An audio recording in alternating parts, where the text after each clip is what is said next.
बोलो सियावर रामचंद्र भगवान की जय। मोर मुकुट बंसी वाले की जय। कितना आनंद आ रहा है।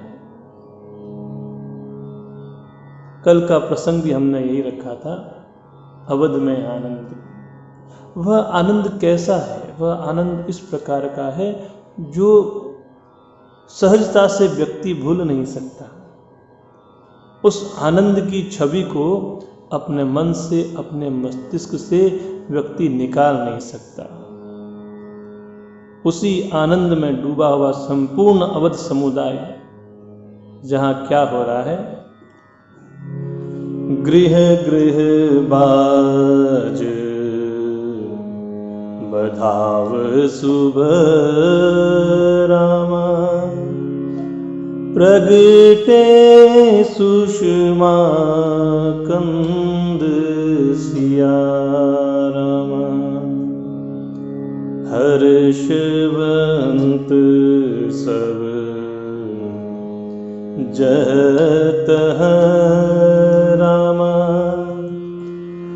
नगर नारी नर वृंद सिया रामा। उसी आनंद के भावावेश में शराबोर होकर के अयोध्या के घर घर में मंगलमय बधावे बजने लगे। क्यों? क्योंकि शोभा के मूल परम पिता परमात्मा का प्रागट्य हुआ है।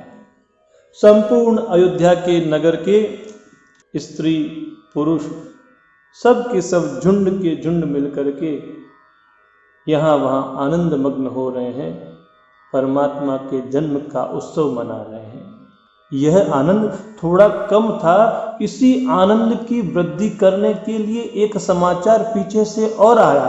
वह समाचार क्या था? कैकेयी सुता सुमित्रा दो, सुंदर सुत जनमत भेओ, वह सुख संपत्ति समय समाजा, कही न सकई सारद अहि राजा। समाचार आए कि कैकेयी सुता अर्थात कैकेयी रानी को और सुमित्रा को दोनों ने सुंदर पुत्रों को जन्म दिया है। और उस सुख संपत्ति और समय और समाज का वर्णन तो मां सरस्वती और शारदा भी नहीं कर सकती। पूरा अवध प्रभु रघुनाथ जी महाराज के जन्म उत्सव को मना रहा था, बड़ा आनंदित था। और उसी समय ऐसे समाचार मिले कि कैकेयी और सुमित्रा, उनको भी पुत्र रत्न की प्राप्ति हुई है।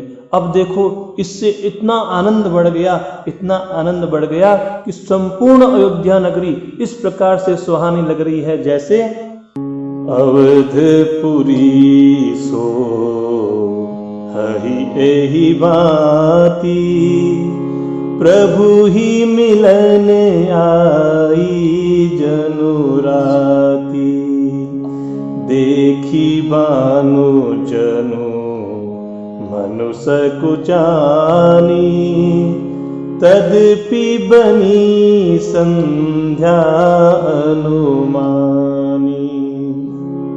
अयोध्या पूरी इस प्रकार से सुशोभित हो रही है मानो वह रात्रि जो है प्रभु से मिलने के लिए आई हो।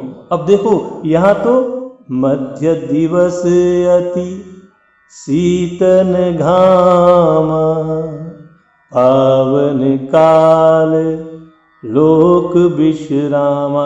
मध्य का दिवस, सूर्य नारायण एकदम आकाश में मध्य में आए हुए, लेकिन फिर भी ऐसा लग रहा था कि जैसे रात्रि परमात्मा से मिलने के लिए आई हो। रघुनाथ जी महाराज के जन्म का सुनकर के रात्रि से रहा नहीं गया। वह परमात्मा का दर्शन करने के लिए आई, लेकिन मध्य दिवस था तो रात्रि वहां आकर के सकुचा गई।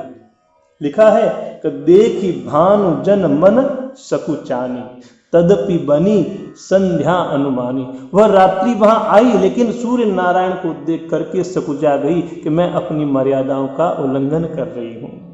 अभी तो सूर्य नारायण यहाँ पर विद्यमान है। तो सूर्य को देखकर रात्रि मन में सकुचा गई, मन में विचार करके अपने आप को संध्या का स्वरूप दे दिया। अब अयोध्या में जो आनंद इस प्रकार का था, नगर के सारे नर नारी अबीर गुलाल इन सबको आकाश में उड़ा रहे थे, आनंद मना रहे थे। अगर धूप बहु जनु अंधियारी, उड़ई अबीर मनहु अरुणारी, मंदिर मणि समूह जनु तारा, नृप गृह कलश सोहिंदु दारा। अगर की धूप का बहुत सा धुआं मानो संध्या का अंधकार बन गया हो, और जो अबीर और गुलाल उड़ रहे थे उनकी ललाई ऐसी लग रही थी मानो संध्या के समय सूर्य की किरणों के द्वारा आकाश में लालिमा दिखाई दे रही हो। और सुनो, जो महलों में मणियों के समूह लगे हुए थे वह इस प्रकार से शोभायमान हो रहे थे मानो रात्रि के समय तारों का समूह दिखाई दे रहा हो। राजमहल के शिखर पर जो कलश रखा हुआ था वह ऐसा सुशोभित हो रहा था मानो श्रेष्ठ चंद्रमा वहां विराजमान हो। भवन वेद धुनि अति मृदुवानी, जनु खग मुखर समय जनु सानी, कौतुक देखी पतंग भुलाना, एक मास ते ही जात न जाना। राजभवन में से ब्राह्मणों के द्वारा अति कोमल और मधुर वेद ध्वनि सुनाई दे रही थी, वही मानो समय से सनी हुई पक्षियों की चहचहाट भी सुनाई दे रही थी। अब ऐसा कौतुक देख करके सूर्य नारायण भी अपनी चाल को भूल गए, भुलावे में आ गए। कैसे? एक महीना उन्होंने जाता हुआ नहीं जाना, अर्थात वे एक महीने तक वहीं पर स्थिर होकर के रह गए। तो सूर्य नारायण भी यहां पर भ्रमित हो। लिखा है, बाबा जी ने लिखा है, मास दिवस कर दिवस भा, मर्म न जानई कोई, रथ समेत रवि था केहू, निशा कवन विधि होई। कह रहे हैं कि महीने भर का एक दिन हो गया, अब इस रहस्य को कोई भी नहीं जानता। क्यों? क्योंकि सूर्य नारायण अपने रथ के सहित वहीं पर रुक गए। अब रात्रि किस प्रकार हो, क्योंकि जहां सूर्य नारायण है वहां तो अंधकार हो ही नहीं सकता। अब कहते हैं कि सूर्य नारायण एक माह तक वहां पर रुक गए, ऐसा कैसे हुआ? तो देखो, सूर्य नारायण की यह भावी और प्रबल इच्छा थी कि मैं भी रघुनाथ जी महाराज के दर्शन करूं। तो बालक का जन्म होते ही उसे बाहर नहीं लाया जाता है, ज्योतिषी के द्वारा मुहूर्त निकाले जाते हैं। उसके बाद बालक को जलवा पूजन और के लिए जब बाहर लाया जाता है, उसी समय बालक भवन से बाहर आता है। सूर्य नारायण प्रतीक्षा कर रहे हैं कब माता कौशल्या श्री रघुनाथ जी महाराज को लेकर के बाहर निकले और मैं भी उनकी छवि की झलक प्राप्त कर लूं। इस प्रकार इंतजार करते करते एक महीना कब बीत गया सूर्य नारायण को पता ही नहीं चला। यह रहस्य का हो नहीं जाना, दिन मानी चले करत गुण गाना, देखी महोष सुर मुनि नागा, चले भवन बरनत निज भागा। यह रहस्य किसी को भी मालूम नहीं चला। कैसे? तो देखो, जो सुख का समय होता है, जो शांति का समय होता है, वह सुख से और धीरे धीरे व्यतीत होता है, और जो आनंद का समय होता है वह शांति से भी धीरे धीरे व्यतीत होता है। जो परमानंद का समय होता है वह आनंद के समय की अपेक्षा और धीरे धीरे व्यतीत होता है, हमें वह समय बीतते हुए पता नहीं चलता है। लेकिन यह आज का जो समय है वह अयोध्या में ब्रह्मानंद का समय है, क्योंकि परमपिता परमात्मा ने स्वयं अवतार लिया है। और उस ब्रह्मानंद के पावन समय को जब अगर हमें बीतते हुए पता ही नहीं चलता है तो इसमें कुछ अतिशयोक्ति नहीं है। अगर 1 मास का दिवस हो गया, ऐसा सुनने में, ऐसा पढ़ने में अतिशयोक्ति नहीं है। कारण कि हम लोग जब रघुनाथ जी महाराज का चरित्र सुनते हैं, पढ़ते हैं, तो जिनका उनमें रस है, जिनको रघुनाथ जी महाराज से प्रेम है, कथा पढ़ते पढ़ते 3-3, 4-4 घंटे निकल जाते हैं। अथवा ऐसा कहें कि अगर नावान पारायण कर रहे हैं तो 9 दिवस बीत जाते हैं और हमें ऐसा लगता है कि अभी तो मात्र 2 दिन ही हुए हैं। तो सोचो वह समय कितना आनंद पूर्वक रहा होगा जब परमात्मा के दर्शन से सभी अयोध्या के वासी प्रफुल्लित हो रहे हैं। उस समय में यदि 1 माह बीत जाए तो कोई अतिशयोक्ति नहीं है। वैसे यदि सभी के हृदय में राम का जन्म हो जाए तो अंधकार तो कभी आ ही नहीं सकता। क्यों? क्योंकि जगत प्रकाश्य प्रकाशक रामू अपने हृदय में इतना प्रकाश उत्पन्न कर देंगे कि मोह रूपी अंधकार कभी हमारे पास आ नहीं सकता। इस महोत्सव को देख करके देवता, मुनि और नाग अपने अपने भाग्य की सराहना करते हुए अपने अपने लोक को चले गए। लेकिन भगवान शंकर यहाँ कहते हैं, और एक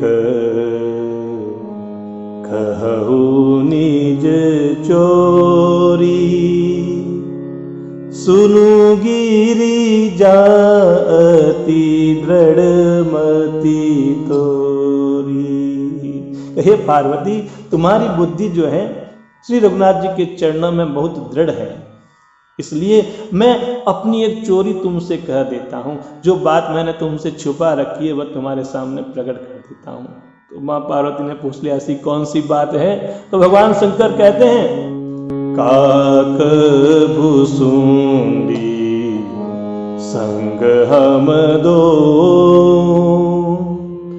मनुज रूप जानहि नहीं को,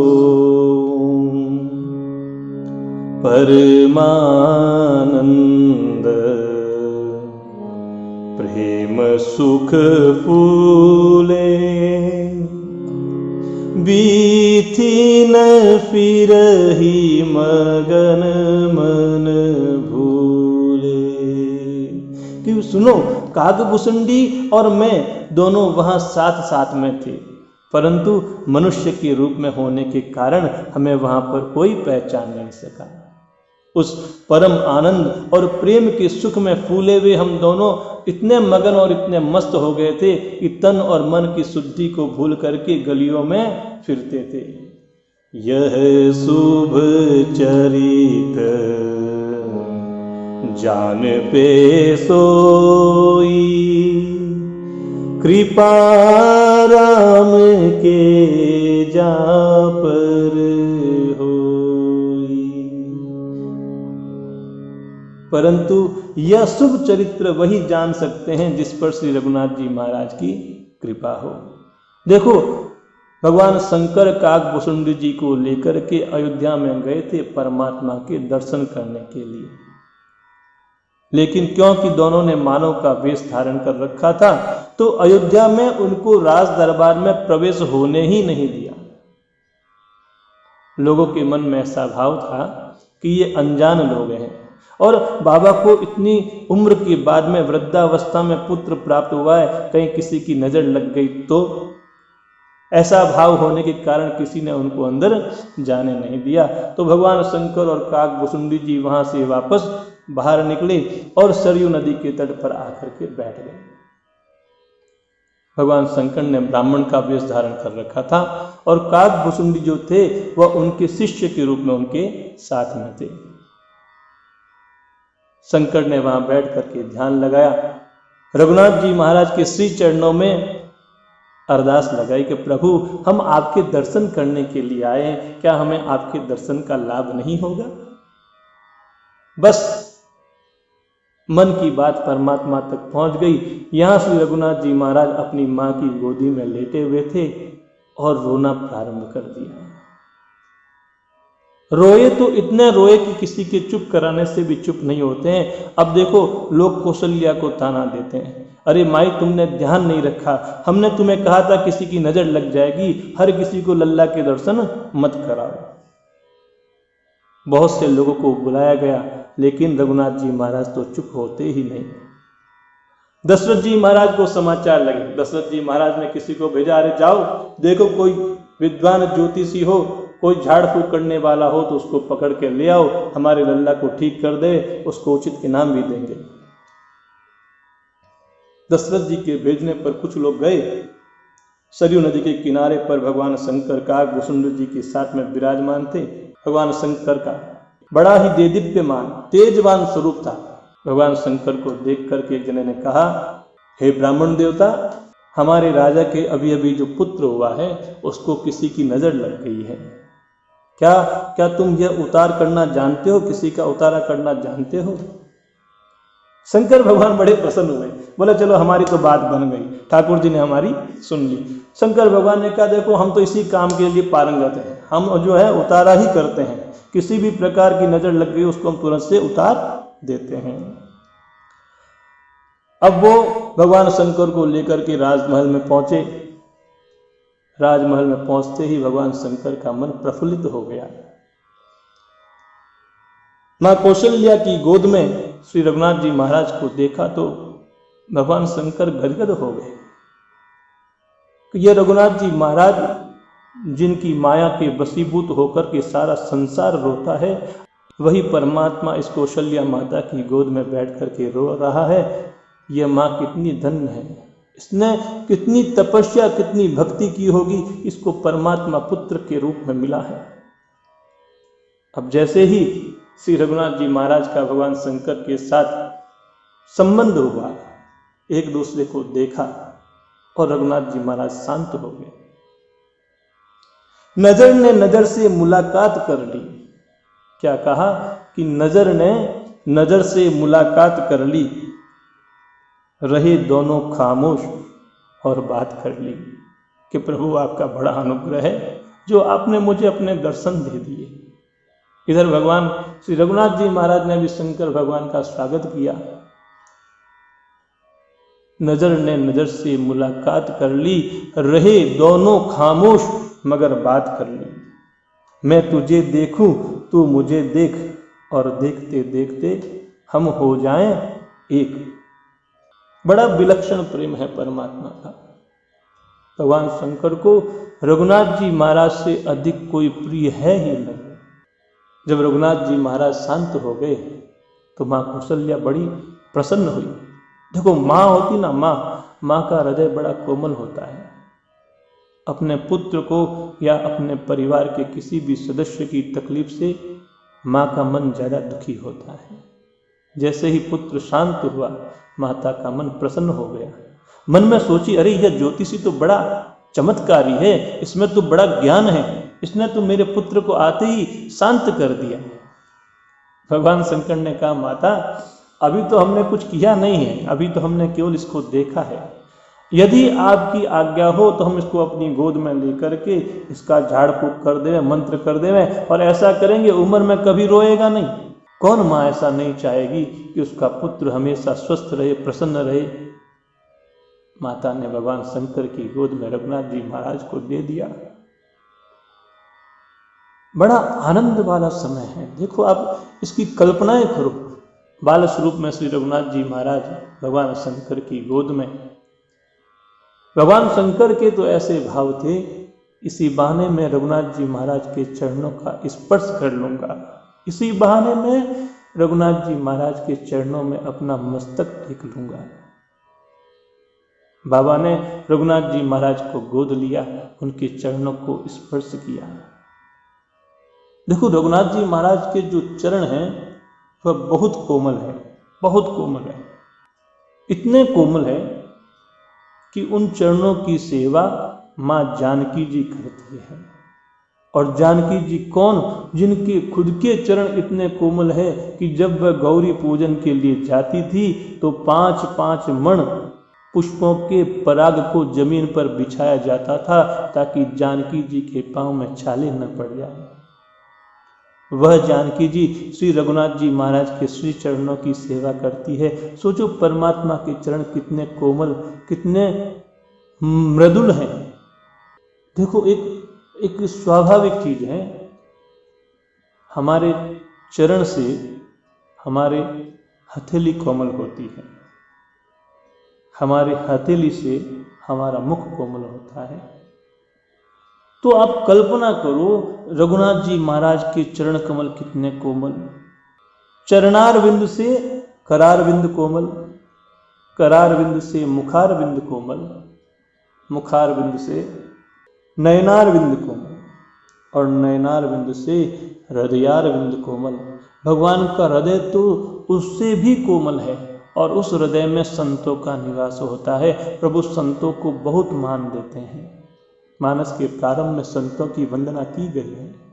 संत हृदय नवनीत समाना। जब भगवान शंकर रघुनाथ जी महाराज को अपनी गोद में लिए बैठे थे तो माता ने भगवान से पूछ लिया, शंकर भगवान से पूछ लिया कि प्रभु आप तो ज्योतिषी जानते हैं, जरा मेरे बालक का भविष्य बता दो। भगवान शंकर ने कहा कि यह आपका बालक जगत में प्रिय होगा, अखिल ब्रह्मांड पर शासन करेगा, लेकिन सुनो तुम्हारा ये बालक जो है भ्रमण ज्यादा करेगा, इसको बाहर घूमना ज्यादा पड़ेगा। और जब यह किशोरा अवस्था में आएगा तो कोई मुनि आएंगे जो आपके इस पुत्र को ले जाएंगे और तुम्हें उनको देना पड़ेगा। अब ऐसा सुनते ही माता का हृदय थोड़ा घबरा गया। माँ ने कहा प्रभु आपको दक्षिणा वक्षिणा कुछ चाहिए तो और ले लो, लेकिन ऐसी ऐसी बातें मत कहो, मैं मेरे बालक को किसी भी साधु को नहीं दूंगी। तो भगवान शंकर बोले माता सुनो तो सही, मैं थोड़ी कह रहा हूं तुम्हारे बच्चे को साधु ले जाएगा, मैं ऐसा कह रहा हूं कि कोई साधु सन्यासी आएगा, वह तुम्हारे बच्चे को मांगेगा, तुम उसको दोगी और जब वह वापस लौटेगा तो दुनिया की सबसे सुंदर और सबसे करुणामयी दुल्हन को लेकर के तुम्हारे यहाँ पर आएगा। अब माता का हृदय जो है प्रफुल्लित हो गया। ठीक है बाबा जी, बहुत अच्छा कहा आपने, बहुत अच्छा कहा। अब माता ने पुनः भगवान शंकर से पूछा बाबा जी जरा आप देख के बताओ मेरे बेटे के हाथ में राजयोग कैसा है, वह राजगद्दी पे कब बैठेगा। अब यहाँ पर शंकर भगवान फंस गए। बोले मैं अब क्या बताऊं, ये परमात्मा कब गद्दी पर बैठेंगे। तो शंकर भगवान भी बहुत बड़े अच्छे ज्योतिष थे। उन्होंने माता जी को कहा कि माता जी अभी आपका बालक बहुत छोटा है, तो इसकी जो राज की रेखा है वह अभी बनी नहीं है, जैसे जैसे बड़ा होगा इसकी राज रेखा भी प्रबल हो जाएगी और जल्दी राजकुमार बन जाएगा, राजा बन जाएगा। ऐसा कह के भगवान शंकर ने रघुनाथ जी महाराज के चरणों में प्रणाम किया और उसी आनंद और उसी मस्ती में डूबे हुए अयोध्या की गलियों में घूमते रहे। और फिर भगवान शंकर ने काकभूषुंड जी महाराज को भी कहा अच्छा अब मैं अपने धाम चलता हूँ। और काकभूषुंड जी महाराज ने भगवान शंकर से कहा प्रभु आपकी आज्ञा हो तो मैं 5 वर्ष तक यहाँ अयोध्या में रह करके प्रभु की बाल लीलाओं का दर्शन करूँ, मुझे बड़ा आनंद मिलेगा। भगवान शंकर ने काकभूषुंड जी महाराज को अनुमति प्रदान की और स्वयं कैलाश की ओर प्रस्थान कर गए। इसीलिए भगवान शंकर ने कहा यह शुभ चरित जान पे सोई, कृपा राम के जा पर होई। जिन पर श्री रघुनाथ जी महाराज की कृपा है वे ही लोग इस चरित्र को जान सकते हैं। उस अवसर पर जो भी लोग आए, जिनके मन में जो अच्छा लग रहा था, श्री दशरथ जी महाराज ने उनको वह दान दिया, उन सबको प्रसन्न कर दिया। हाथी घोड़े रथ सोने गौ हीरे विभिन्न प्रकार के वस्त्र दान दिए।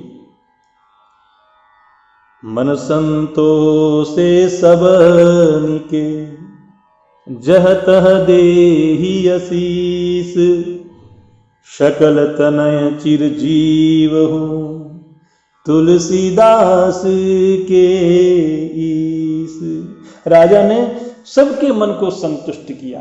इसी से सभी लोग जहां था आशीर्वाद दे रहे थे कि हे तुलसीदास जी के स्वामी, सब पुत्र अर्थात चारों के चारों राजकुमार चिरंजीवी और दीर्घायु हो जाए। देखो, इस अवसर पर मैं यह चाहता हूं कि इस अवसर पर आप और हम यदि परमात्मा से उनकी पराभक्ति मांग लेवे तो हम कृतार्थ हो जाएं। देखो, देने वाला कौन? कि हमारे पिता के भी पिता, हमारे पिता श्री रघुनाथ जी महाराज और उनके पिता श्री दशरथ जी महाराज।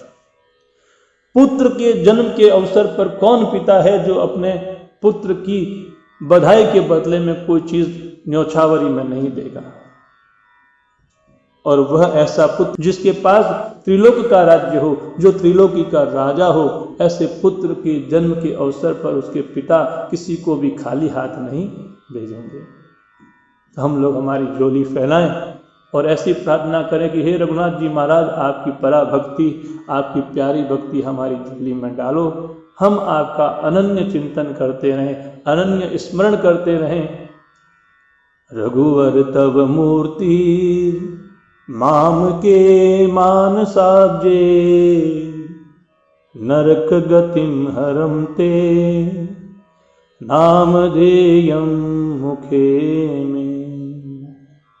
अनिशमतुल भक्त्या मस्तकं त्वत्पदाब्जे, भवजल निधि मग्नम रक्ष माम आर्तबंधु।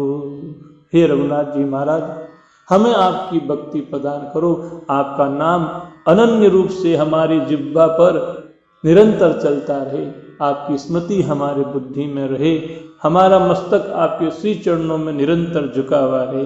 प्रभु, आप हमारे हृदय में विराजमान हो जाओ, ऐसी हमारे ऊपर कृपा करो। हे दशरथ जी महाराज, आप भी कृपा करके हमें ऐसी भक्ति प्रदान करावे। बोलो सियावर रामचंद्र भगवान की जय। मोर मुकुट बंसी वाले की जय। सभी को बहुत बहुत शुभकामनाएं, बहुत बहुत शुभकामनाएं। आप सबके आशीर्वाद से भगवान की भक्ति प्राप्त हो, ऐसी कामना करता हूँ। जय जय श्री सीताराम, जय जय श्री सीताराम।